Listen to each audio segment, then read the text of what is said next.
मेरे अजीज, सिर्फ 1 मिनट खुदा के लिए, अल्लाह की रजा के लिए सिर्फ 1 मिनट आप अपना मुझे दे दीजिएगा। मेरे अजीज, एक गरीब परिवार है ना, वो इस समय इतना परेशान है ना कि सुन करके देख करके रोना आ गया। প্রায় 2 মাস থেকে আমার বুকে খুব জ্বালা যন্ত্রণা। গেল পরশুদিন কুচবিহারে ডাক্তার দেখালাম, দেখি যে বুকের একটা হাড় ফেটে গেছে, সেই জায়গাটা ঘায়ের মতো হয়ে গেছে।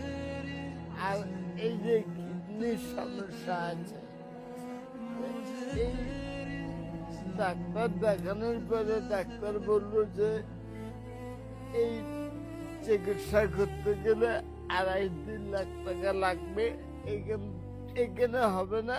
আমার পাশে যদি সবাই দাঁড়ায় তাহলে হয়তো আমি বেঁচে থাকবো, আর নাহলে আমার এই যে দেখছেন 2টি কন্যা সন্তান, সে বাবা হারা হয়ে যাবে।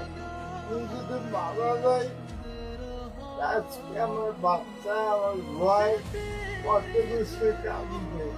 এর জন্য আমাকে বেঁচে থাকতে হবে, এর জন্য আমাকে সাহায্যের হাত বাড়িয়ে